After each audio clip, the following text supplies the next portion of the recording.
الحمد لله وحده والصلاة والسلام على من لا نبي بعده أما بعد فأعوذ بالله من الشيطان الرجيم بسم الله الرحمن الرحيم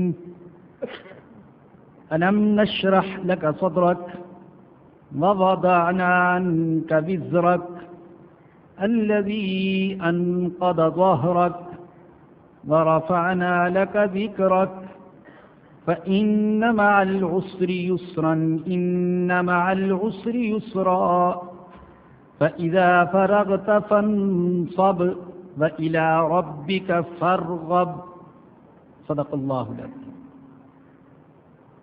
اسے سورۃ الشرح بھی کہا جاتا ہے اور سورۃ الانشراح بھی اور سورہ الم نشرح بھی،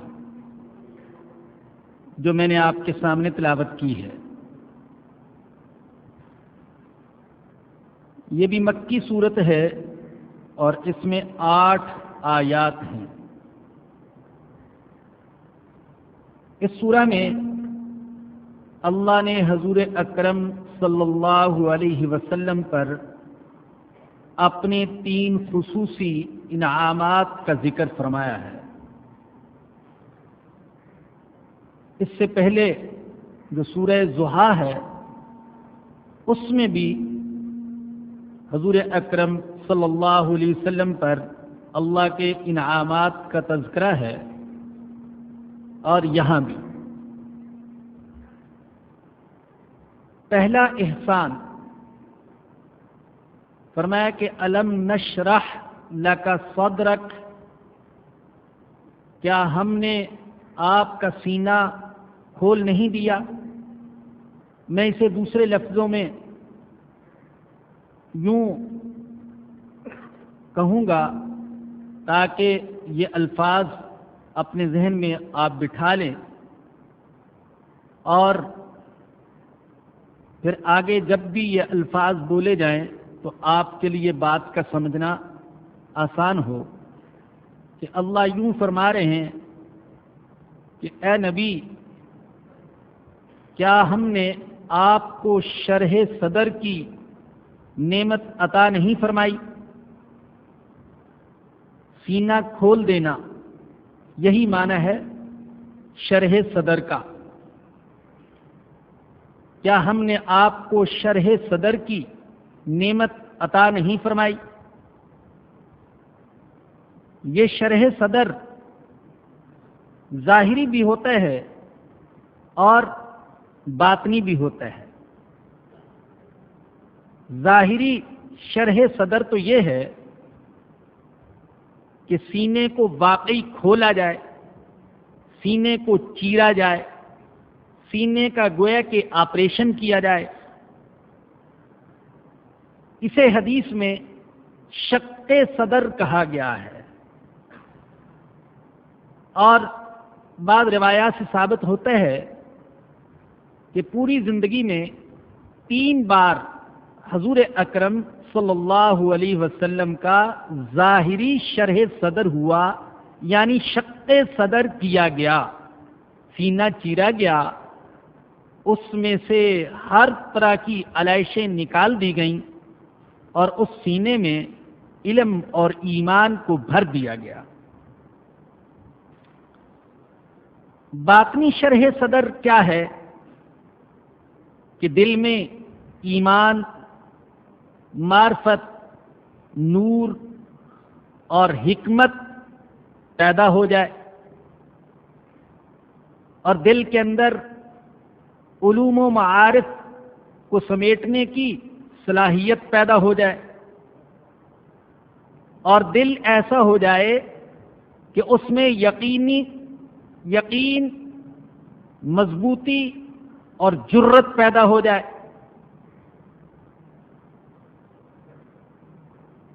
یہاں پر یہی شرح صدر مراد ہے کہ اے نبی، کیا ہم نے آپ کو شرح صدر کی نعمت اور دولت عطا نہیں کی؟ آپ کے سینے میں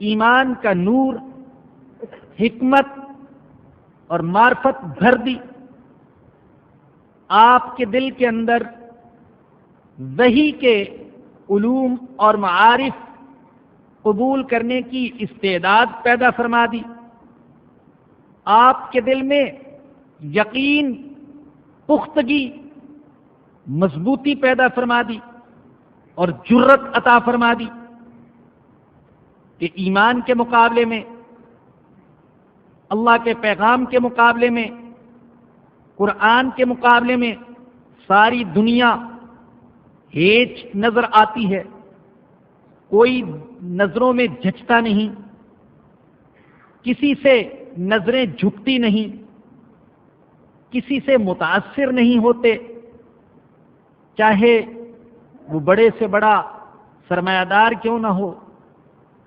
وڈیرا اور چودھری کیوں نہ ہو، بادشاہ اور حکمران کیوں نہ ہو، ظالم، ستمگر، بدماش، غنڈہ اور کوئی طاقتور انسان کیوں نہ ہو، کسی سے بھی مرعوب نہیں ہوتے، سینہ ایسا مضبوط ہو گیا، دل میں ایمان کا ایسا نور پیدا ہو گیا۔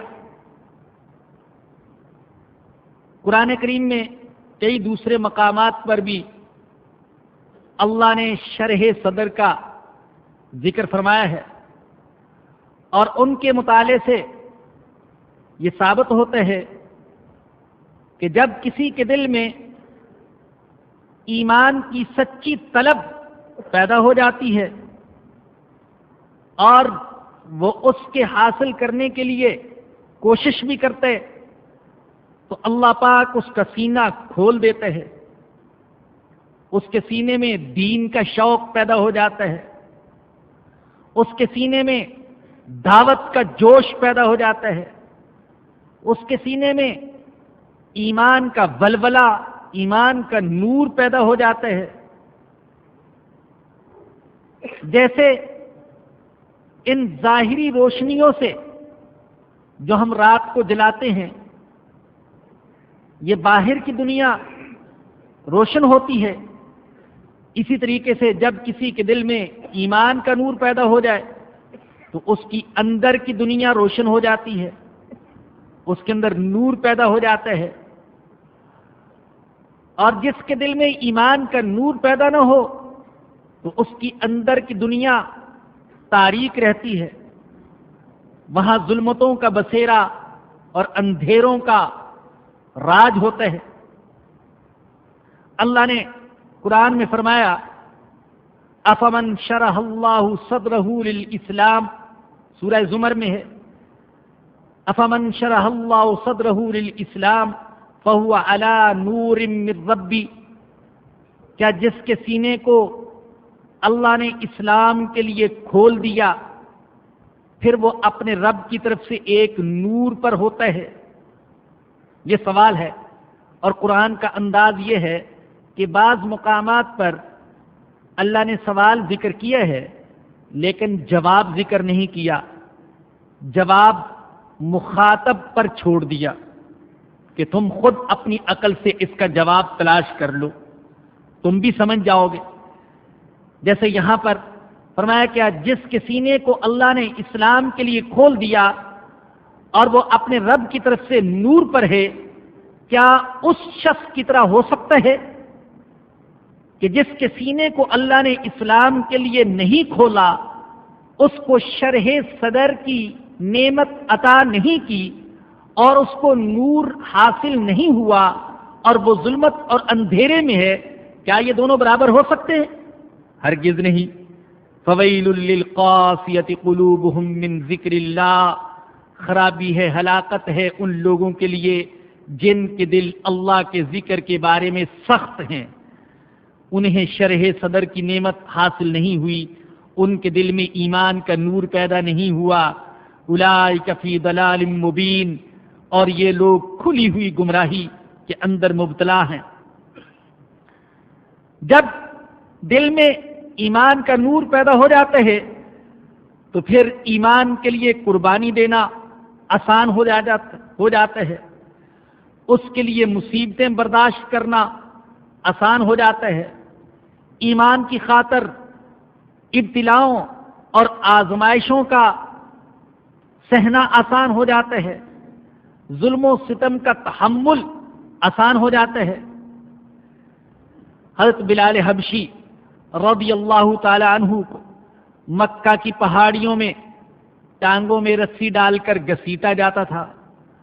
حضرت خباب رضی اللہ تعالی عنہ کو دہتے انگاروں پر لٹایا جاتا تھا۔ حضرت صہیب اور حضرت عمار رضی اللہ عنہما ان کو لوہے کی زرہیں پہنا کر دھوپ میں ڈال دیا جاتا تھا۔ حضرت سمیہ رضی اللہ تعالیٰ عنہ کمزور سی خاتون، عورت کو ویسے ہی صنف نازک کہا جاتا ہے، کمزور سی خاتون، لیکن ابو جہل ان پر ظلم کے پہاڑ توڑتا، دھوپ میں کھڑا کر دیتا، مارتا پیٹتا۔ حضور اکرم صلی اللہ علیہ وسلم کا گزر ہوتا، آپ فرماتے صبر کرو، صبر، تمہارا ٹھکانہ جنت ہے۔ جب اس بدبخت نے دیکھا کہ یہ بوڑھی سی کمزور سی عورت کسی طرح بھی ایمان کا دامن چھوڑنے کے لیے تیار نہیں ہے، تو اس نے برچھا مارا اور آپ کو شہید کر دیا۔ اور کہا جاتا ہے کہ ایمان کی خاطر اللہ کی زمین پر حضور کی بعثت کے بعد سب سے پہلے گرنے والا خون وہ حضرت سمیہ رضی اللہ تعالیٰ عنہ کا تھا۔ سب سے پہلی شہادت ایک عورت کو نصیب ہوئی ایمان کی خاطر۔ حضرت عمر رضی اللہ عنہ کو دیکھیے، اپنی بہن کو مار رہے ہیں، فاطمہ کو، لیکن ایمان چھوڑنے کے لیے تیار نہیں۔ یہ کیا چیز تھی جس نے حضرت بلال حبشی کو مضبوط کر دیا، حضرت خباب کو پختگی عطا کر دی، حضرت صہیب، حضرت عمار رضی اللہ عنہما کو چٹان کی طرح کھڑا کر دیا، حضرت سمیہ جیسی کمزور عورت کو ابو جہل کے سامنے لا الہ الا اللہ محمد الرسول اللہ پڑھنے کی طاقت اور حوصلہ عطا کر دیا۔ بلکہ وہ بات یاد آتی ہے اور دل چاہتا ہے کہ بار بار سنی اور سنائی جائے کہ ایمان کتنا مضبوط کر دیتا ہے۔ آپ نے یہ تو سنا ہے کہ حضرت بلال رضی اللہ عنہ پر جب ظلم کیا جاتا تھا اور ان کو کلمہ توحید کہنے سے روکا جاتا تھا تو وہ ضربیں سہتے تھے اور پھر بھی احد احد کہتے تھے، ایک اللہ ہے، ایک اللہ ہے، کوئی شریک نہیں۔ بعض روایات میں لکھا ہے کہ فرماتے تھے کہ اگر مجھے کوئی ایسا کلمہ معلوم ہوتا جس کے کہنے سے مشرکوں کو احد احد کے کلمے سے بھی زیادہ تکلیف ہوتی ہے تو میں وہ کلمہ کہتا، نہ مار کھاتا، ان کے کوڑے برداشت کرتا، ظلم سہتا، لیکن وہ کلمہ توحید کا کلمہ اور ایسا کلمہ جس سے مشرکوں کو تکلیف ہوتی وہ کلمہ ضرور کہتا۔ یہ کون سی چیز تھی جس نے ان کو ایسا طاقتور بنا دیا؟ یہ شرح صدر کی دولت تھی، شرح صدر کی نعمت۔ اللہ نے ان کا سینہ کھول دیا، ایمان کے لیے کھول دیا، دل میں ایمان کا نور بھر دیا، دل میں یقین ڈال دیا، دل میں اپنی محبت ڈال دی۔ اللہ نے گواہی دی، وَمِنَ النَّاسِ مَن يَتَّخِذُ مِن دُونِ اللَّهِ أَندَادًا يُحِبُّونَهُمْ كَحُبِّ اللَّهِ۔ بعض لوگ ایسے ہیں کہ اللہ کے سوا شریک بنا لیتے ہیں اور ان سے ایسی محبت کرتے ہیں جیسے اللہ سے محبت کرنی چاہیے۔ آگے کیا فرمایا؟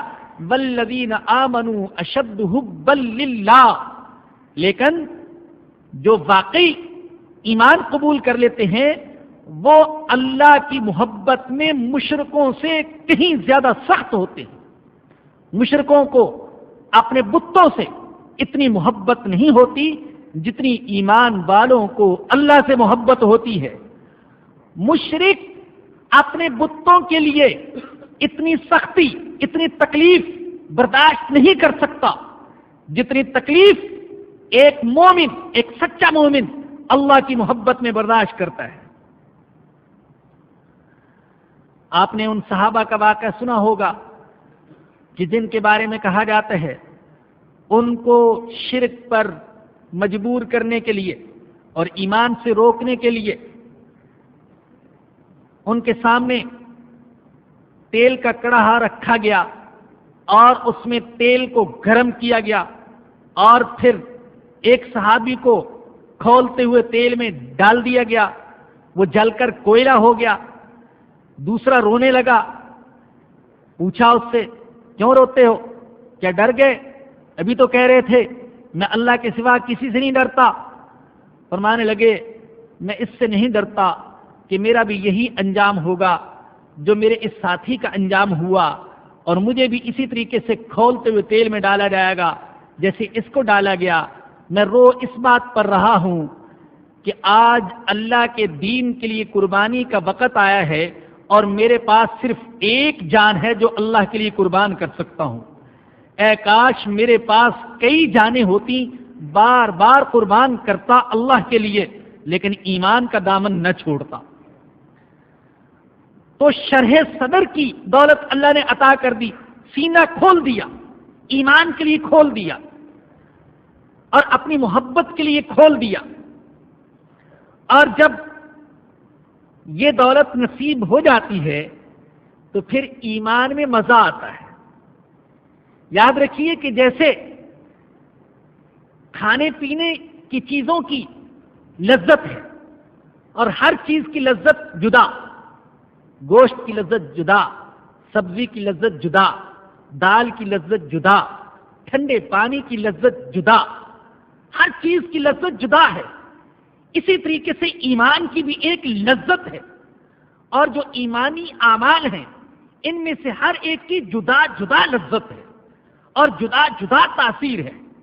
نماز کی لذت اور ہے، زکوٰۃ کی لذت اور ہے، حج عمرے کی لذت اور ہے، جہاد کی لذت اور ہے، تبلیغ کی لذت اور ہے، روزے کی لذت اور ہے۔ یہ بھوکا رہنے میں بھی ایک لذت ہے جسے اللہ احساس عطا فرما دے تو محسوس کرتے ہیں کہ بھوکا رہنے میں بھی ایک لذت ہے۔ لذت صرف کھانے پینے میں نہیں ہے، لذت ٹھنڈے مشروبات کے پینے میں نہیں ہے، ارے لذت اللہ کی رضا کے لیے بھوکا رہنے میں بھی ہے، پیاسا رہنے میں بھی ہے، زخم اٹھانے میں بھی ہے، اور اللہ کے لیے جان دینے میں بھی ہے۔ جو اللہ کے لیے جان دیتے ہیں اس کو کیا لذت نصیب ہوتی ہے، یہ اسی سے پوچھیے۔ اسی لیے تو اللہ کے نبی نے فرمایا کہ شہید قیامت کے دن آرزو کرے گا کہ اے کاش مجھے پھر زندہ کیا جائے، میں پھر شہید ہوں، پھر زندہ کیا جائے، میں پھر شہید ہوں۔ اور یہ اس لذت کے حصول کی تمنا تو خود ہمارے آقا صلی اللہ علیہ وسلم نے فرمائی۔ آپ نے فرمایا کہ میرا دل چاہتا ہے میں اللہ کی راہ میں شہید کیا جاؤں، پھر زندہ کیا جاؤں، پھر شہید کیا جاؤں، پھر زندہ کیا جاؤں، پھر شہید کیا جاؤں، اس لیے کہ اللہ کے لیے جان دینے میں بھی ایک لذت ہے، ایک لطف ہے۔ میں نے عرض کیا کہ جب یہ شرح صدر کی دولت اللہ عطا فرما دیتے ہیں تو پھر ایمان میں بھی مزہ آتا ہے، پھر نماز میں مزہ آتا ہے، پھر صدقہ خیرات میں مزہ آتا ہے، پھر جہاد اور تبلیغ میں مزہ آتا ہے، پھر بھوکا پیاسا رہنے میں مزہ آتا ہے، پھر روزہ رکھنے میں مزہ آتا ہے، ارے پھر اللہ کے سامنے رونے اور گڑ گڑانے میں بھی مزہ آتا ہے۔ لوگ مزے کی تلاش میں ہے نا، سکون کی تلاش میں۔ ہم میں سے ہر ایک سکون کی تلاش میں ہے، ہر ایک سکون کی تلاش میں ہے، مزے کی تلاش میں ہے، لذت کی تلاش میں ہے۔ بھائی ہم دولت حاصل کرتے ہیں اس لیے تاکہ سکون ملے، بیوی کو شوہر کی، شوہر کو بیوی کی طلب ہوتی ہے تاکہ سکون ملے، دونوں کو اولاد کے حصول کی تمنا ہوتی ہے تاکہ سکون ملے، اچھی گاڑی ہم لیتے ہیں تاکہ دل کو سکون ملے، ہم اچھے مکان میں رہنا چاہتے ہیں تاکہ سکون ملے، ہم سیر سپاٹا کرتے ہیں تاکہ سکون ملے، ہم تفریح کے لیے جاتے ہیں تاکہ سکون ملے، لوگ ملکوں پھرتے ہیں تاکہ سکون ملے، یہاں تک کہ نشہ استعمال کرتے ہیں تاکہ سکون ملے، گانا سنتے ہیں سکون ملے، رنڈیوں کنجریوں میں جاتے ہیں تاکہ سکون ملے، ہر ایک سکون کی تلاش میں ہے، لیکن ہم سکون کے ذرائع تو حاصل کر لیتے ہیں، سکون حاصل نہیں ہوتا۔ دولت حاصل کر لیتے ہیں لیکن سکون نہیں ملتا، شادی کر لی سکون نہیں ملا، اولاد ہو گئی سکون نہیں ملا، بہت بڑا مکان بنا لیا سکون نہیں ملا، بڑی کرسی بڑی ملازمت حاصل کر لی سکون نہیں ملا، کاروبار وسیع کر لیا لیکن سکون نہیں ملا، سکون پھر بھی نہیں ملتا، سکون کے ذرائع مل جاتے ہیں سکون نہیں ملتا، سکون کے اسباب مل جاتے ہیں سکون نہیں ملتا، سکون کے وسائل مل جاتے ہیں سکون نہیں ملتا، اس لیے کہ ہم نے ان وسائل کے اندر سکون کو سمجھ لیا، لیکن اللہ کہتے ہیں سکون ان میں نہیں ہے، سکون کس میں اے اللہ؟ اللہ کہتے ہیں بندے میں نے تجھے پیدا کیا، تیرے دل کو میں نے بنایا ہے، تیری ضروریات میں جانتا ہوں، تیری کمزوریاں میں جانتا ہوں، تیری خوبیاں میں جانتا ہوں، تیرے دل کی غذا تیرے جسم کی غذا میں جانتا ہوں، تجھے ان چیزوں میں سکون نہیں ملے گا، الا بذکر اللہ تطمئن القلوب، سکون ملے گا تو اللہ کے ذکر سے ملے گا، اللہ کی اطاعت سے ملے گا، اللہ کی فرما برداری سے ملے گا۔ جب اللہ کی اطاعت کی جائے گی اور اللہ کی فرما برداری کی جائے گی اور اللہ کا ذکر کیا جائے گا تو پھر بھوکا پیاسا رہنے میں بھی سکون ملے گا، پھر رونے میں بھی سکون ملے گا۔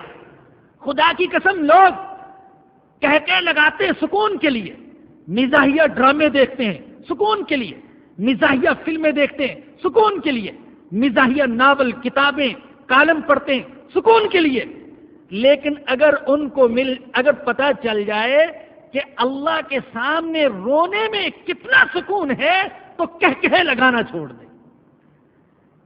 ان مزاحوں میں اور مذاقوں میں اور قہقہوں میں اور ہنسیوں اور ٹھٹھوں میں وہ سکون نہیں ہے جو اللہ کے سامنے آنسو بہانے میں ہے۔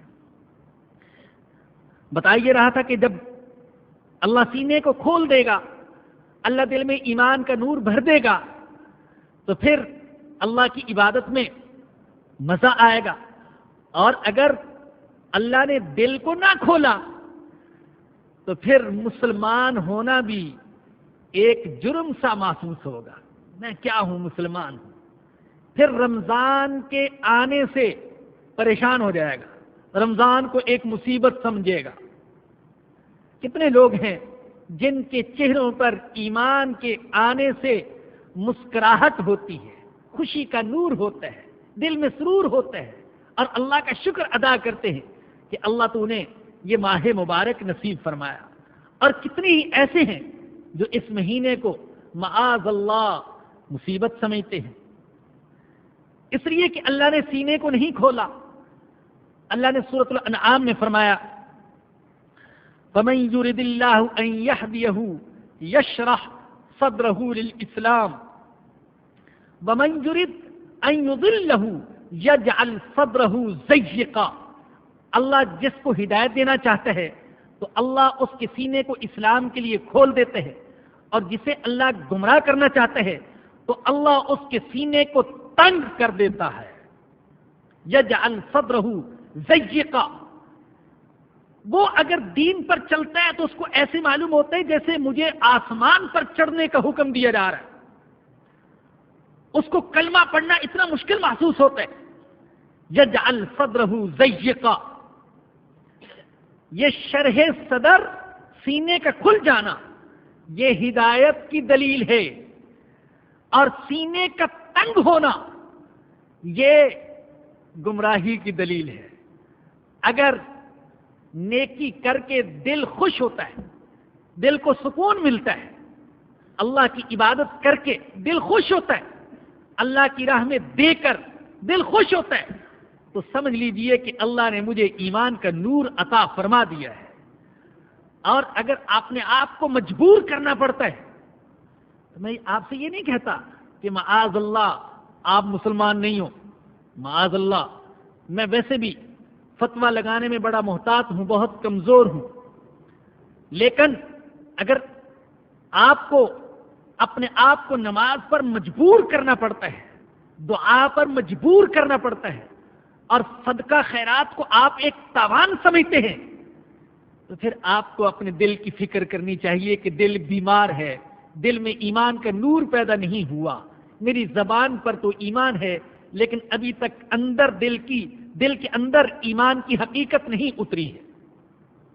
اگر ایمان کی حقیقت اتری ہوتی تو پھر دین پر چلنا یہ میرے لیے آسان ہو جاتا اور مجھے اتنی تنگی محسوس نہ ہوتی۔ تو اللہ نے اپنے پہلے انعام کا ذکر کیا، الم نشرح لک صدرک، کہ ہم نے آپ کے سینے کو کھول نہیں دیا۔ شرح صدر تو ہر مسلمان کے لیے بہت بڑی نعمت ہے اور ضروری چیز ہے، لیکن ایک داعی کے لیے، جو دین کا داعی ہے، اس کے لیے شرح صدر سب سے زیادہ ضروری ہے۔ دین کے داعی کے لیے جو دوسروں کو دین کی دعوت دیتے ہیں، اس کے لیے شرح صدر سب سے ضروری چیز ہے، اس لیے کہ جس کے سینے کے اندر خود ایمان کا نور نہیں، وہ دوسروں کے اندر اپنے واز سے، اپنی تقریر سے ایمان کا نور کیسے پیدا کر سکے گا؟ بے شک آواز بڑی خوبصورت، الفاظ بڑے ادیبانہ، تقریر بڑی فصیحانہ، اشعار بڑے بامحل، اور نکات بھی بڑے عجیب و غریب، لیکن اگر اس میں دل کا درد شامل نہیں اور خطیب اور واعظ کہ اپنے دل کے اندر دین کا درد نہیں، تو وہ دوسروں کے اندر بھی درد پیدا نہیں کر سکتا ہے۔ اسی لیے سیدنا موسیٰ علیہ السلام نے اللہ سے دعا کی، فرعون کے پاس جا رہے اور اللہ سے مانگ رہے، رب اشرح لی صدری ویسر لی امری واحلل عقدۃ من لسانی یفقہوا قولی واجعل لی وزیرا من اہلی ہارون اخی اشدد بہ ازری واشرکہ فی امری۔ 4 چیزیں مانگی اللہ سے، 4 چیزیں۔ پہلی چیز کیا مانگی؟ اے اللہ میرا سینہ کھول دے، رب اشرح لی صدری، اے اللہ مجھے شرح صدر کی نعمت عطا فرما دے۔ دوسری دعا کیا مانگی؟ ویسر لی امری، اے اللہ میرے لیے معاملہ آسان فرما دے۔ ایسے شخص کے پاس جا رہا ہوں جو وقت کی سپر پاور کا حکمران ہے، جو خدائی کا دعوے دار ہے، اے اللہ میں کہیں اس سے مرعوب نہ ہو جاؤں، اور اگر وہ مجھ پر مصائب ڈھائے تو کہیں ایسا نہ ہو کہ میں مصائب کو برداشت نہ کر سکوں، اے اللہ میرے لیے معاملے کو آسان کر دے۔ تیسری دعا کیا مانگی؟ واحلل عقدۃ من لسانی یفقہوا قولی، اے اللہ میری زبان کی گرہ کھول دے تاکہ وہ میری بات سمجھ سکیں۔ اور چوتھی دعا کیا مانگی؟ واجعل لی وزیرا من اہلی ہارون اخی اشدد بہ ازری، اے اللہ میرے خاندان ہی میں سے میرا ایک مددگار بنا دے، میرے بھائی ہارون کو بھی نبوت عطا فرما دے۔ اور اللہ نے کہا قد اوتیت سؤلک یا موسیٰ، اے موسیٰ تیری 4 دعائیں قبول کر لی گئیں، 4 دعائیں۔ بعض حضرات نے کہا ہے کہ کسی مانگنے والے نے اللہ سے اتنی بڑی دعا نہیں مانگی ہوگی جتنی بڑی دعا حضرت موسیٰ علیہ السلام نے مانگی، کیونکہ پہلی 3 چیزیں تو آسان ہیں، لیکن چوتھی چیز کہ اے اللہ میرے بھائی کو بھی نبوت عطا فرما دے، اتنی بڑی چیز اللہ سے مانگی کہ کسی مانگنے والے نے کبھی مانگی نہیں۔ اور اللہ نے کہا کہ اے موسیٰ اوتیت سؤلک یا موسیٰ، جو کچھ مانگا تجھے عطا کر دیا گیا، تیری دعا میں نے قبول کر لی۔ میں عرض کر رہا تھا کہ داعی کے لیے شرح صدر سب سے ضروری چیز ہے، اسی لیے اللہ کے نبی نے اللہ سے شرح صدر کی نعمت مانگی۔ اللہ نے حضرت موسیٰ علیہ السلام کو بھی شرح صدر کی دولت عطا فرمائی، اور ہمارے آقا، کائنات کے آقا حضرت محمد الرسول اللہ صلی اللہ علیہ وسلم کو بھی شرح صدر کی دولت عطا فرمائی، لیکن دونوں میں فرق ہے۔ موسیٰ علیہ السلام نے اللہ سے مانگا تھا، تب اللہ نے شرح صدر کی دولت عطا فرمائی، اور ہمارے آقا کو اللہ نے بن مانگے شرح صدر کی دولت عطا فرما دی، اور خود فرمایا الم نشرح لک صدرک، کہ ہم نے تیرے سینے کو کھول نہیں دیا، مانگا بھی نہیں، اور ہم نے ایسے ہی شرح صدر کی عظیم نعمت عطا کر دی۔ پھر یہ بھی منہوج رکھیے، حضرت موسیٰ علیہ السلام ایک فرعون کے مقابلے میں جا رہے تھے، اور مکہ المکرمہ میں ایک فرعون نہیں درجوں فرعون، ہر سرکار اپنی جگہ پر ایک فرعون تھا۔ فرعون نے تو پھر بھی حضرت موسیٰ علیہ السلام کا مقابلہ کرنے کے لیے اپنے سرداروں سے مشورہ کیا۔ قال الملا، قرآن میں آتا ہے، اپنے سرداروں سے کہا یہ جادوگر کیا مشورے دیتے ہو؟ لیکن مکہ کے فرعون تو کسی سے مشورہ بھی نہیں لیتے تھے، جس مسلمان کو چاہتے تھے پکڑ کر اس کو ختم کرنا شروع کر دیتے تھے۔ تو اللہ نے حضور کو شرح صدر کی عظیم نعمت عطا کرائی، بلکہ تفسیر بیزادی کے حاشیے میں عجیب بات لکھی، کیا مقام ہے ہمارے آقا کا، لکھے تو لم یشرح صدر احد من العالمین کما شرح صدرہ علیہ السلام۔ پوری دنیا میں، پوری کائنات میں کسی کو ایسی شرح صدر کی دولت عطا نہیں کی گئی جیسی شرح صدر کی دولت ہمارے آقا حضور اکرم صلی اللہ علیہ وسلم کو عطا کی گئی۔ ایسی سینہ اتنا نہیں کھولا گیا، کسی کے سینے میں اتنے علوموں میں آئے نہیں بھرے گئے، اتنا تحمل، اتنی برداشت، اتنا اپنے اور دوسرے کا جذبہ کسی کے لیے، اور ہدایت کا جذبہ کسی کے لیے، کسی کے سینے میں اتنا پیدا نہیں کیا گیا جیسے ہمارا آقا سے سینے کے اندر تھا۔ آپ اندازہ کیجیے، سارے کیا کرتے ہیں؟ گاڑیاں لیتے ہیں، پتھر ڈالتے ہیں، لہو روحان کر دیتے ہیں، جبریل امین آتے ہیں، پہاڑوں کا فرشتہ آتا ہے، حکم دیجیے ہم ان پربتوں کو، ان تنظیموں کو دونوں پہاڑوں کے درمیان تیر کر رکھ دیں، لیکن حکم کیا کرتے نہیں، میں تیسرے کی اجازت نہیں دیتا، بلکہ آپ کے ہاتھ اٹھے تو اللہ سے ان کی تباہی کے لیے دعا نہیں کی، ان کی ہدایت کے لیے دعا کی۔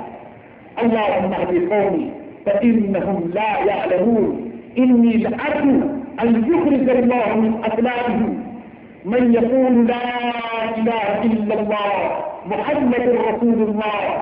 میں نہیں چاہتا کہ ان کو ہلاک کیا جائے، ایسی نسلیں پیدا فرما دے جو کہ لا الہ الا اللہ محمد رسول اللہ کہنے والی ہیں۔ ہدایت کی آپ کے دل کے اندر انسانوں کی ہدایت کی طلب اور تمنا سینہ کھول دیا اللہ نے، اپنے درگزر تحمل و برداشت کا جذبہ پیدا کر دیا۔ تو اللہ نے اپنے پہلے احسان کا ذکر فرمایا، الم نشرح لک صدرک، دوسرا احسان ووضعنا عنک ذکرک الذی انقض ظہرک، اور ہم نے آپ سے اس بوجھ کو ہٹا دیا، اس بوجھ سے آپ کو سرگوش کر دیا جس نے آپ کی پیٹھ کو بوجھل کر رکھا۔ یہ کون سا بوجھ تھا جس نے حضور اکرم صلی اللہ علیہ وسلم کی پیٹھ کو بوجھل کر رکھا تھا؟ یہ بوجھ تھا انسانیت کی ہدایت کا، کہ اللہ تو انسانوں کو ہدایت عطا فرما دے۔ اللہ نے جب آپ کے دل میں لگایا کہ میرا پیغام میرے بندوں تک پہنچا اور آپ ان کا ترقیہ کریں، ان کے دلوں کو پاک کریں، ان کو توحید پر لائیں، ایمان پر لائیں، اور آپ نے دعوت کا سلسلہ شروع کیا، دل کو بھی دعوت دیتے، راتوں کو بھی دعوت دیتے، ایک ایک کو دعوت دیتے، مجموعوں کو دعوت دیتے، اور جب راتوں کو اٹھ کر مانتے، لیکن شروع میں تو یہ حال تھا کہ کوئی مان کر ہی نہیں دیتا۔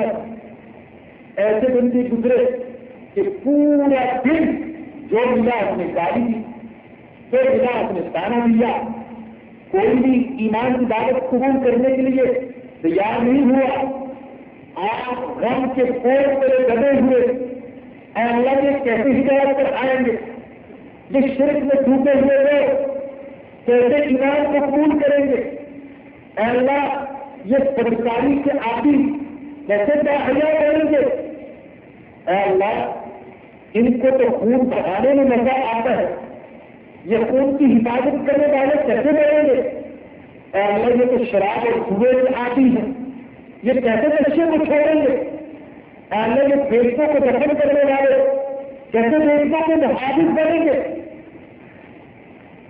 آپ کا سینہ پھٹتا تھا جب ان کی حالت کو دیکھتے تھے، اور سینے میں اتنا غم کہ اللہ کو اپنے نبی پر کرتا ہے۔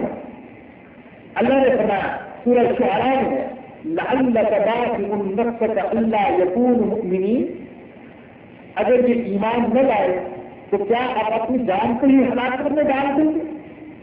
سورہ کہف میں فرمایا لعلک باخع نفسک علی آثارہم ان لم یؤمنوا بہذا الحدیث اسفا، کہ اگر یہ ایمان نہ لائے قرآن پر تو آپ غم کی وجہ سے اپنی جان سے ہی ہلاک کر دیں گے۔ اور سورہ انعام میں فرمایا قد نعلم انه لیحزنک الذی یقولون، ہم جانتے ہیں کہ ان کی باتیں آپ کو غمگین کر دیتی ہیں۔ تو یہ بوجھ تھا آپ پر کہ یہاں کی ہدایت کیسے قبول کریں گے، پھر اللہ نے یہ بوجھ اتار دیا۔ ایک آیا پہلے حضرت ابوبکر نے ایمان قبول کیا، حضرت خدیجہ نے ایمان قبول کیا، حضرت علی نے ایمان قبول کیا، ایک آیا اور پھر جماعت بڑھتی گئی، اور پھر وہ وقت آیا کہ پورا قبیلہ آ رہا تھا اور آ کر ایمان قبول کر لے کر وہ جو آپ کے دل میں درد تھا وہ درد ہزاروں سینوں میں منتقل ہو گیا۔ یوں تو نہیں کہہ سکتا معاذ اللہ کہ ہزاروں محمد پیدا ہو گئے، یوں نہیں کہہ سکتا معاذ اللہ، اس لیے کہ اس کائنات میں محمد تو صرف ایک ہی ہے صلی اللہ علیہ وسلم، لیکن جو کہہ سکتا ہوں کہ وہ درد جو محمد رسول اللہ صلی اللہ علیہ وسلم کے سینے میں تھا، اللہ نے وہ درد ہزاروں سینے میں پیدا کرا دیا۔ ہزاروں اس دین کے لیے تڑپنے والے بن گئے، اس دین کے لیے رونے والے بن گئے، اس دین کے لیے اپنے مال اپنی جانیں قربان کرنے والے بن گئے۔ میرے آقا نے اپنی زندگی ہی میں ایک امت تیار کری، لیکن کس کو کیا رہا کہ اس امت کی تیاری میں آپ نے راستے کو کتنے آنسو لگائے، کتنی گالیاں سنی، کتنے پتھر کھائے، کتنے سہن کھائے، کتنا کا اظہار کیا اس امت کے بنانے، اور نبی میں جملہ نو کرتا کے طور پر اگر یہ کہہ دوں نامناسب نہ ہوگا، آج امت نہیں رہی، آج پھرتے رہ گئے، امت نہیں رہی، حضور نے امت بنائی تھی، فرقے نہیں بنائے تھے، ایک امت جس میں ایک کا فرق سب کا فرق تھا، ایک عزت اب کی عزت تھی، ایک کی ذلت اب کی ذلت تھی، ایک کی کامیابی سب کی کامیابی تھی، آج امت تیار تھی۔ اور اس امت کے بنانے میں حضور نے بڑی محنت کروائی، اور آپ دنیا سے اس حال میں گئے کہ آپ کو سکون تھے کہ اللہ نے میرے دل میں جو کام لگایا تھا وہ کام میں نے پورا کر دیا۔ اللہ اکبر۔ اللہ نے فرمایا یا ایھا الرسول بلغ ما انزل الیک من ربک، اے رسول جو آپ کی طرف نازل کیا گیا اس کو انسانوں کو پہنچا دے، وَإِن لَّمْ تَفْعَلْ فَمَا بَلَّغْتَ رِسَالَتَهُ، اور اگر آپ نے ایسا نہیں کیا تو پھر آپ نے رسالت کا حق ادا نہیں کیا۔ آپ کو فکر لگی رہتی تھی کہیں ایسا نہ ہو کہ اللہ میں جو ذمہ داری میرے اوپر ڈالی ہے میں اسے پورا کرنے میں ناکام رہوں گا، ڈر لگا رہوں۔ ایک روایت میں آتا ہے ایک صحابی نے حضور اکرم صلی اللہ علیہ وسلم کی داڑھی مبارک میں چند بار سفید دیکھے تو عرض کیا اے اللہ کے نبی آپ بوڑھے ہو گئے ہیں. آپ نے فرمایا کہ ہاں شیبتنی ہود، مجھے سورہ ہود نے پورا کر دیا. سورہ ہود نے علماء کہتے ہیں کہ سورہ ہود میں کون سی ایسی خاص بات تھی جس سورہ سے آپ بوڑھے ہو گئے؟ تو سورہ ہود کی یہ آیت استقیم کما امرتا، اے نبی ویسے ہی چلیے جیسے چلنے کا اللہ نے حکم دیا ہے. تو اب اندیشہ لگا رہتا تھا کہیں ایسا نہ ہو کہ میں ویسے نہ چل پاؤں جیسا اللہ نے چلنے کا حکم دیا. اس اندیشے نے آپ کو پورا کر دیا. اور حجت الوداع کے موقع پر جب 1,40,000 یا سوے دیش سچے انسانوں کا عظیم مجمع تھا تو آپ نے ان سے پوچھا اللہ اکبر، ان کو گواہ بنانے کے لیے لوگوں قیامت کے دن ہر نبی کی امت سے سوال ہوگا کیا تمہارے نبی نے میرا پیغام تم پر پہنچا دیا؟ اللہ سوال کرے گا. تو اے میری امت کے لوگوں تم سے بھی قیامت کے دن اللہ سوال کرے گا کہ کیا محمد صلی اللہ علیہ وسلم نے میرا پیغام تم پر پہنچا دیا تھا؟ تو کیا کہے کہ میں نے پہنچا دیا کہ نہیں؟ اے اللہ کے نبی آپ نے پہنچا ہی نہیں دیا، پہنچانے کا حق ادا کر دیا.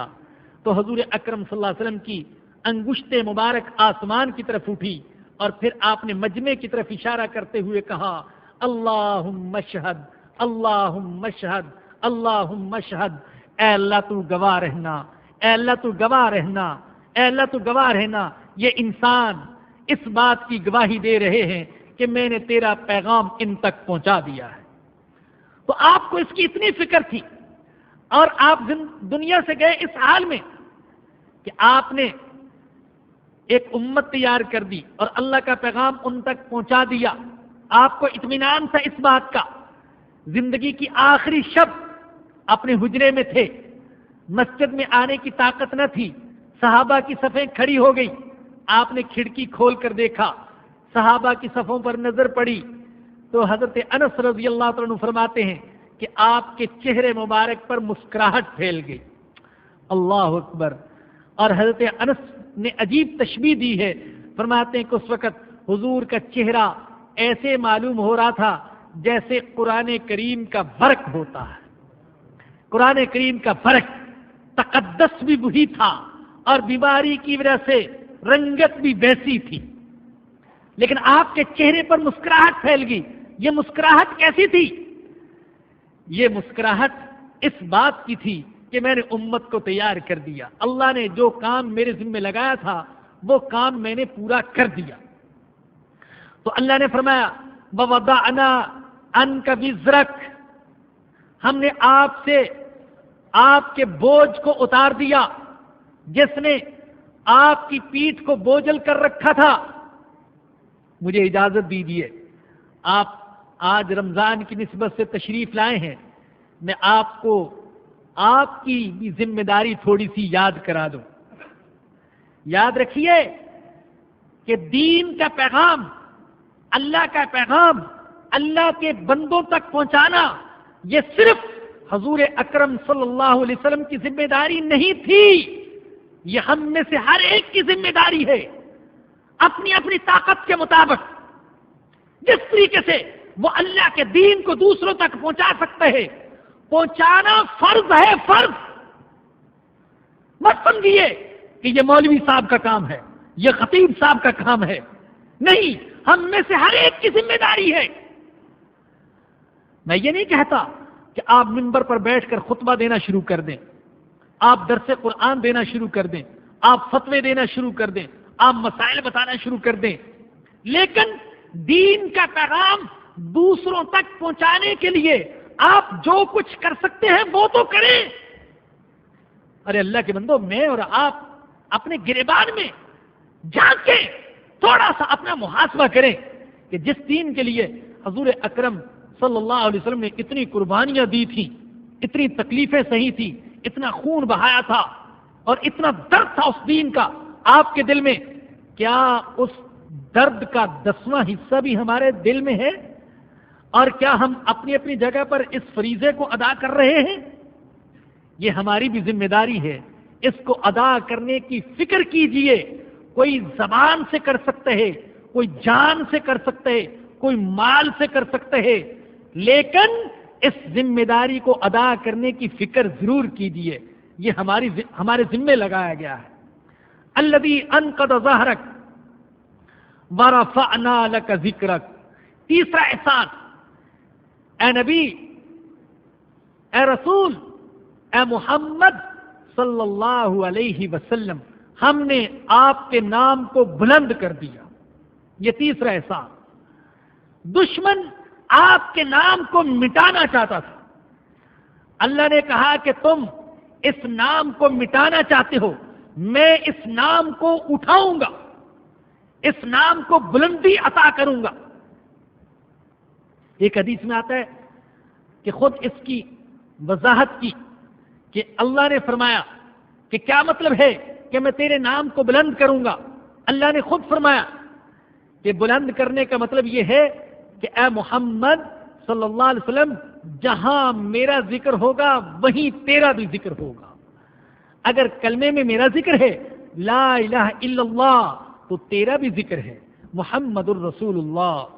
اگر نماز میں میرا ذکر ہے، اشہد اللہ الہ الا اللہ، تو تیرا بھی ذکر ہے، واشہد ان محمدا عبدہ ورسولہ۔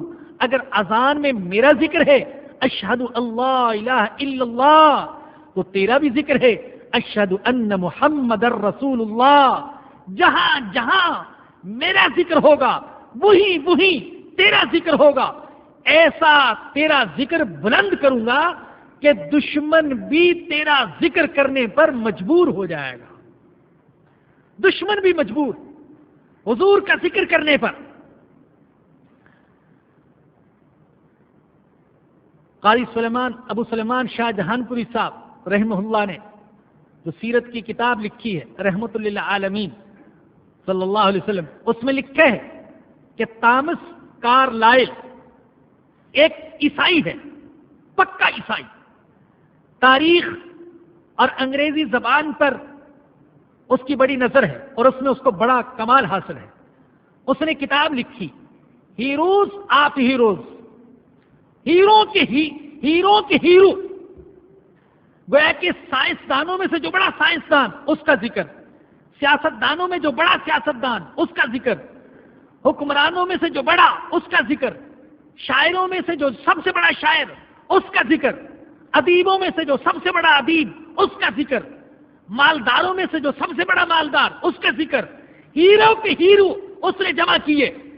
وہ عیسائی ہے، لیکن جب نبیوں میں سے سب سے بڑے نبی کے نام لکھنے کی باری آتی ہے تو وہ نہ حضرت عیسیٰ کا نام لکھتے ہیں، نہ حضرت موسیٰ کا نام لکھتے ہیں، نہ حضرت داؤد کا نام لکھتے ہیں، وہ نام لکھتے ہیں تو محمد الرسول اللہ صلی اللہ علیہ وسلم کا لکھتا ہے کہ سب نبیوں میں سے بڑے نبی جن کو اللہ نے سب سے زیادہ کامیابی بھی عطا فرمائی، وہ اقرار کرتے ہیں کہ وہ حضرت محمد الرسول اللہ صلی اللہ علیہ وسلم ہے۔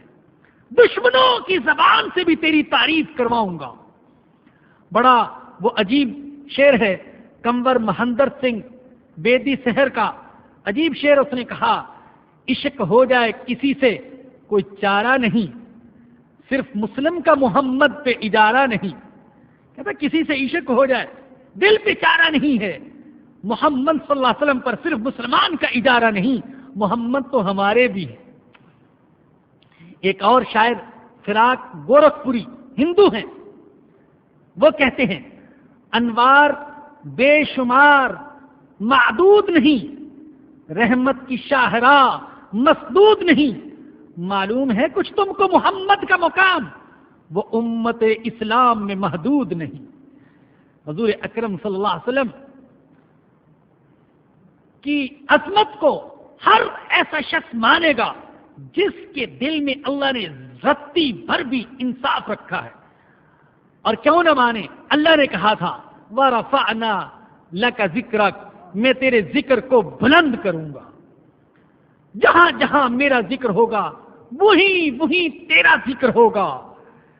میں اکثر عرض کیا کرتا ہوں اور الحمدللہ مجھے اس پر 100% یقین ہے، 100% کہ اس دنیا کا مستقبل قرآن کے سوا کچھ نہیں، اور اس دنیا کا مستقبل محمد الرسول اللہ کی غلامی کے سوا کچھ نہیں۔ رب کعبہ کی قسم پورے یقین سے ساتھ کہتا ہوں، کوئی خطیبانہ بھڑک مت سمجھیے گا، الحمدللہ مجھے اس پر یقین ہے، ایک وقت آئے گا پوری دنیا قرآن کے جھنڈے تلے جمع ہوگی اور پوری دنیا محمد صلی اللہ علیہ وسلم کی امامت اور قیادت کے پیچھے جمع ہوگی، اس کے سوا دنیا کا مستقبل کچھ نہیں۔ لیکن مجھے ڈر یہ ہے میرے مسلمان بزرگوں، دوستوں، بھائیوں، ماؤں، بہنوں، بیٹیوں، کہیں ایسا نہ ہو کہ غیر آج جن کو ہم یہودی کہتے ہیں، عیسائی کہتے ہیں، سکھ اور ہندو کہتے ہیں، وہ محمد کے مقام کو پہچان لیں اور ہم آپ کے مقام کو پہچاننے سے محروم رہیں۔ کہیں ایسا نہ ہو، مجھے ڈر یہ لگتا ہے، کہیں ایسا نہ ہو کہ ہم تو زبانی کلامی آپ کا نام لیتے رہے، آپ کی تعریفیں کرتے رہے اور آپ کی قدر نہیں کی، آپ کے اخلاق کو نہیں اپنایا، آپ کے اعمال کو نہیں اپنایا، آپ کی سیرت کو نہیں، آپ کے درد کو اپنا درد نہیں بنایا، بس زبانی کلامی آپ کے نام کو ہم نے پیسہ جمع کرنے کا وسیلہ بنایا، چندہ مانگنے کا ذریعہ بنایا، لیکن آپ کے نام کو اور آپ کے عمل کو اور آپ کی زندگی کو اپنی زندگی بدلنے کا ذریعہ نہیں بنایا ہے۔ کہیں ایسا نہ ہو وہ حضور کے مقام کو پہچان لیں، وہ قرآن کے مقام کو پہچان لیں اور ہم اس کو پہچاننے سے محروم رہیں اور اس کی قدر کرنے سے محروم رہیں۔ تو فرمایا کہ وَرَفَعْنَا لَكَ ذِكْرَكَ، ہم نے آپ کے ذکر کو بلند کیا۔ یہ 3 احسان ذکر کیے، اس کے بعد فرمایا میرے نبی آپ مشکلات سے مت گھبرائیں، فَإِنَّ مَعَ الْعُسْرِ يُسْرًا، إِنَّ مَعَ الْعُسْرِ يُسْرًا، تنگی کے ساتھ آسانی ہوتی ہے، تنگی کے ساتھ آسانی ہوتی ہے۔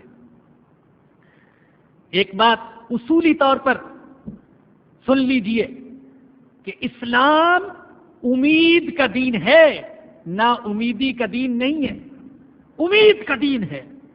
کسی حالت میں بھی نا امیدی پیدا کرنے کی اسلام اجازت نہیں دیتا۔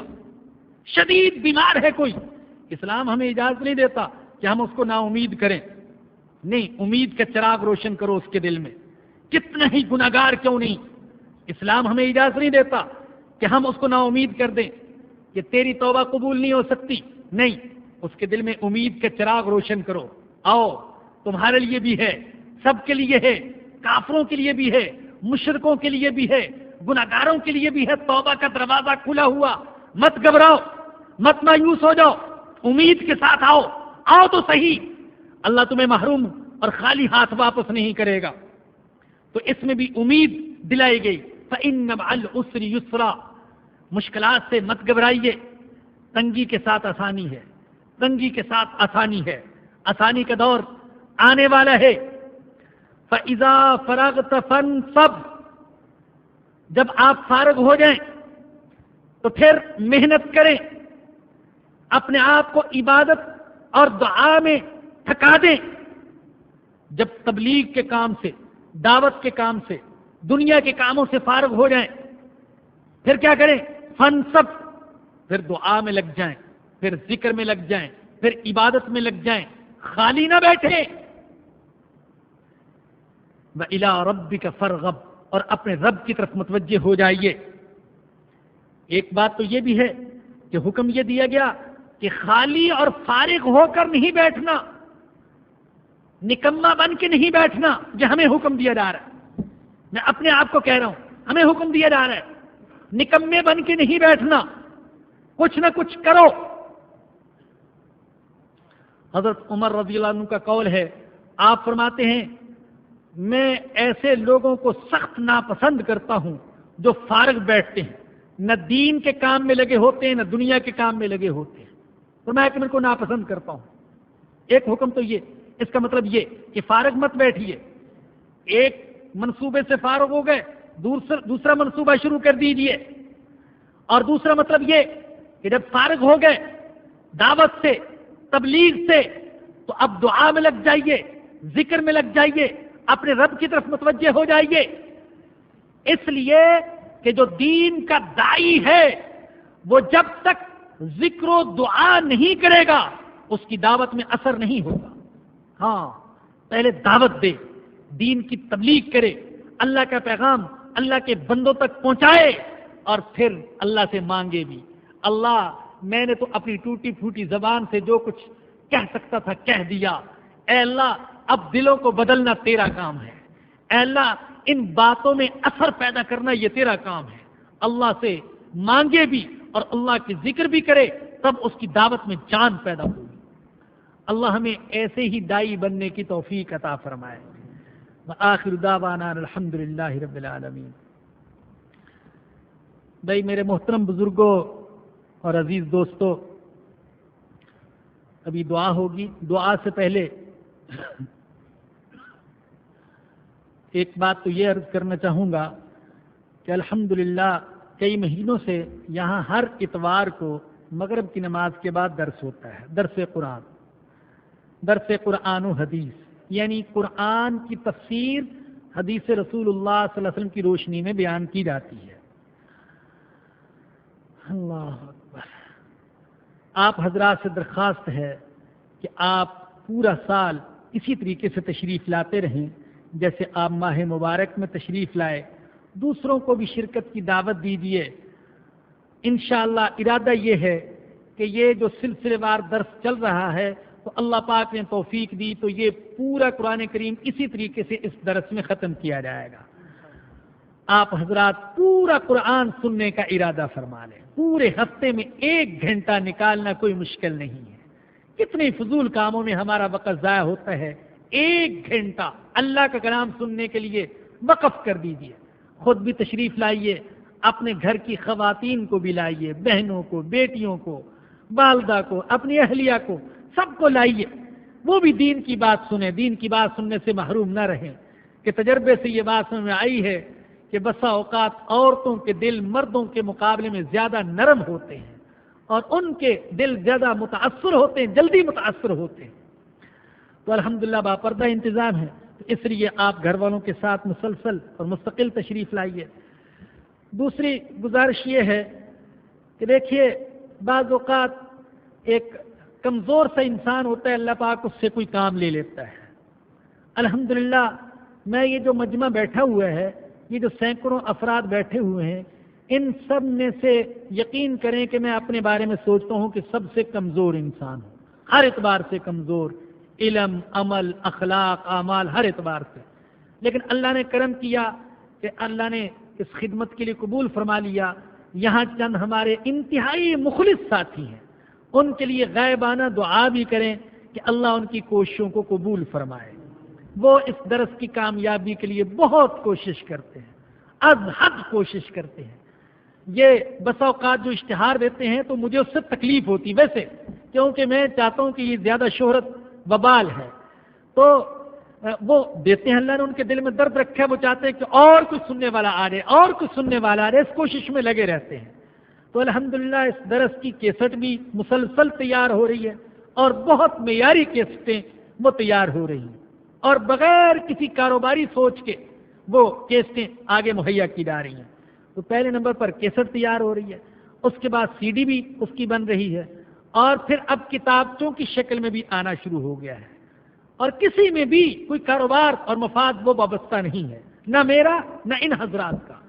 اور چوتھے نمبر پر الحمدللہ ان حضرات نے انٹرنیٹ پر بھی دینا شروع کر دیا، اس کا ایڈریس آپ باہر سے معلوم کر سکتے ہیں۔ اور آپ کی خوشخبری کے لیے، یہ آپ کو خوش کرنے کے لیے اور تسلی کے لیے یہ سنا رہا ہوں، یہ خوشخبری آپ کو کہ الحمدللہ صرف ان 3-4 دنوں میں تقریباً پوری دنیا سے کیا امریکہ، جرمنی، فرانس، برطانیہ، تو ان ساتھیوں کا کہنا یہ ہے کہ تقریباً پوری دنیا سے 16,000 افراد نے ان 4-5 دنوں میں قرآن پاک کا درس سنا ہے۔ الحمدللہ پوری دنیا میں جہاں بھی ہمارے اردو سمجھنے والے مسلمان بھائی بہن رہتے ہیں تو ان 3-4 دنوں میں، صرف ان 3-4 دنوں میں الحمدللہ 16-17 ہزار کے قریب افراد نے درس قرآن سنا ہے۔ تو جب کیسٹ پر ان حضرات نے لکھا تھا کہ ہمارا مقصد کیا ہے، تو لکھا یہ تھا کہ اللہ کا پیغام اللہ کی رضا کے لیے پوری دنیا میں اللہ کے بندوں تک پہنچانا۔ تو میں سوچ رہا تھا پوری دنیا میں ہم تو کمزور لوگ ہیں، ہماری آواز کیسے پہنچے گی؟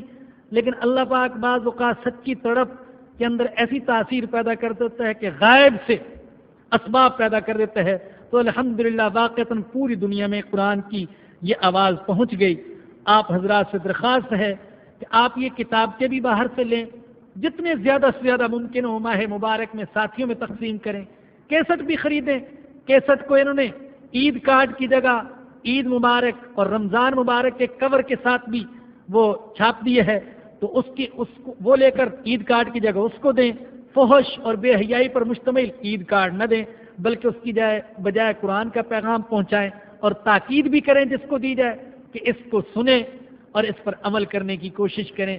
ہو سکتا ہے ہماری اس تھوڑی سی محنت سے اللہ پاک کسی کی زندگی کو بدل دے، کسی گھرانے کو بدل دے۔ الحمدللہ یہ ساتھی جب وہ انٹرنیٹ پر ای میل جو آتی ہیں وہ دیکھتے ہیں اور سنتے ہیں تو ان کو بھی رونا آتا ہے، مجھے بھی رونا آتا ہے۔ بے شمار لوگ ایسے ہیں جو الحمدللہ یہ پیغام دے رہے ہیں کہ ہماری زندگی بدل گئی اور ہم پر آپ نے بہت بڑا احسان کیا، اور بہت سے لوگ ہیں جو دعاؤں کی درخواست کر رہے ہیں پوری دنیا سے، تو ان کو دعاؤں میں بھی یاد رکھیں۔ اللہ پاک ہم سب کو کسی نہ کسی انداز میں خدمت قرآن کے لیے، خدمت دین کے لیے قبول فرما لے، اور ہمارے دلوں میں اللہ پاک حضور اکرم صلی اللہ علیہ وسلم والا درد وہ پیدا فرما دے۔ وما علینا الا البلاغ۔ الحمد للہ رب العالمین والصلاة والسلام على سید الانبیاء والمرسلین۔ الحمد للہ الذی ہدانا لہذا وما كنا لنہتدی لولا ان ہدانا اللہ۔ الحمد للہ حمدا کثیرا طیبا مبارکا فیہ۔ ربنا ظلمنا انفسنا وان لم تغفر لنا وترحمنا لنکونن من الخاسرین۔ اے اللہ ہم بہت گناہگار ہیں، یا اللہ اپنے گناہوں پر شرمندہ ہیں، اپنے فضل و کرم سے معاف فرما دے۔ یا اللہ وہ گناہ جو اعلانیہ کیے، وہ گناہ جو چھپ چھپ کر کیے، یا اللہ مگر تیری نظروں سے تو ہماری کوئی حرکت پوشیدہ نہیں، اے اللہ ہمارے سارے گناہوں کو معاف فرما دے۔ اے اللہ آنکھوں کے گناہوں کو، کانوں کے گناہوں کو، زبان کے گناہوں کو، تمام اعضاء کے گناہوں کو اے اللہ معاف فرما دے۔ اے اللہ معاف فرما دے۔ اے اللہ ہمیں شرح صدر کی دولت عطا فرما دے۔ اے اللہ ہمارے سینے کھول دے۔ اے اللہ ہمارے سینوں میں ایمان کا نور بھر دے۔ اے اللہ اپنی ذات و صفات کا یقین پیدا فرما دے۔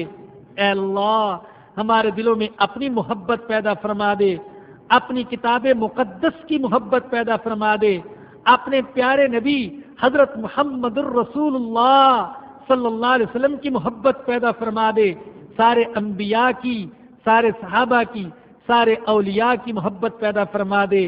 اے اللہ دنیا کی محبت دل سے نکال دے، دین کی محبت ہمارے دلوں میں پیدا فرما دے۔ اے اللہ دین کا درد ہمارے دلوں میں پیدا فرما دے۔ اے اللہ ہم سب پریشان ہیں، یا اللہ مختلف قسم کی پریشانیاں ہیں، مالی بھی، خانگی بھی، اجتماعی بھی، انفرادی بھی، یا اللہ کاروباری بھی۔ اے اللہ ہر طرح کی پریشانیاں دور فرما دے۔ اے اللہ اپنے فضل و کرم سے ساری پریشانیاں دور فرما دے۔ اے اللہ ہم سب بیمار ہیں، جسمانی بیماریاں، روحانی بیماریاں، اے اللہ ساری بیماریوں سے شفا عطا فرما دے۔ اے اللہ ساری بیماریوں سے شفا عطا فرما دے۔ اے اللہ جو بے روزگار ہیں ان کو روزگار عطا فرما، جو بے اولاد ہیں ان کو نیک اولاد عطا فرما۔ اے اللہ جو صاحب اولاد ہیں ان کی اولاد کو نیک بنا۔ اے اللہ جن گھروں میں نوجوان بیٹے، نوجوان بیٹیاں، یا اللہ ان کے والدین اچھے رشتوں کی تلاش میں ہیں، مناسب رشتوں کی تلاش میں ہیں، اے اللہ تو مناسب اور دیندار رشتے آسان فرما دے، اپنے فضل و کرم سے آسان فرما دے۔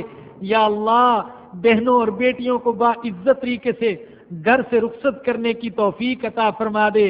اے اللہ تو آسانیاں پیدا فرما دے، اے اللہ تو ہم پر فضل و کرم فرما دے۔ اے اللہ یہ مبارک مہینہ ہے، یا اللہ جہنم سے تو بے شمار لوگوں کو آزاد کرتے ہے، اے اللہ ہم کو بھی جہنم سے آزاد فرما دے۔ اے اللہ ہماری گردنوں کو آزاد فرما دے، ہمارے آبا کی گردنوں کو، ہماری ماؤں کی گردنوں کو، ہماری اولادوں کی گردنوں کو، ہمارے شوہروں ہماری بیویوں کی گردنوں کو، اے اللہ مسلمانوں کی گردنوں کو، سارے ایمان والوں کی گردنوں کو اے اللہ جہنم کی آگ سے آزاد فرما دے۔ اے اللہ اپنے فضل و کرم سے آزاد فرما دے۔ اے اللہ تو ہم سے راضی ہو جا، یا اللہ تو اپنی رضا والے کام کرنے کی توفیق عطا فرما۔ اے اللہ رضا والی زندگی اور رضا والی موت نصیب فرما۔ یا اللہ یہ کمزور سی کوشش ہے درس قرآن کی، اس کو قبولیت اور مقبولیت عطا فرما۔ اے اللہ دلوں کو اس کی طرف متوجہ فرما۔ یا اللہ اس درس قرآن کو زندگیاں بدلنے کا ذریعہ بنا۔ یا اللہ پوری دنیا سے جو مسلمان بھائی اور بہنیں دعاؤں کی درخواست کر رہے ہیں، یا اللہ ان سب کی جائز حاجات کو پورا فرما۔ یا اللہ ان کی ضروریات کو پورا فرما، ان پر فضل و احسان فرما۔ اے اللہ تو ہمارے مرحومین کی مغفرت فرما، ان کے گناہوں کو معاف فرما اور نیکیوں کو قبول فرما۔ یا اللہ دنیا میں جہاں کہیں مسلمانوں پر ظلم ہو رہے انشاءاللہ ان کی نصرت اور مدد فرما۔ یا اللہ ہمیں ان کی نصرت کرنے کی توفیق عطا فرما۔ یا اللہ ہمارے حکمرانوں کو توفیق عطا فرما۔ یا اللہ مجاہدین ظالموں کی قید میں ظلم و ستم کا شکار ہیں، یا اللہ ان کو باعزت آزادی اور رہائی نصیب فرما۔ اے اللہ اس ماہ مبارک میں تجھے راضی کرنے کی توفیق عطا فرما۔ یا اللہ ہمارے روزے، ہماری نمازیں، ہمارا صدقہ خیرات، ہماری دعائیں اے اللہ اپنے فضل و کرم سے قبول فرما۔ ان میں جو کوتاہیاں رہ گئیں معاف فرما، اپنے فضل و کرم سے معاف فرما۔ یا اللہ ہمارا خاتمہ ایمان پر فرمانا اور قیامت کے دن حضور اکرم صلی اللہ علیہ وسلم کی شفاعت نصیب فرمانا۔ ربنا آتنا فی الدنیا حسنۃ وفی الآخرۃ حسنۃ وقنا عذاب النار۔ ربنا تقبل منا انك انت السميع العليم وتب علينا انك انت التواب الرحيم۔ صلی اللہ تعالی علی رسولہ وخیر خلقہ سیدنا و مولانا محمد وآلہ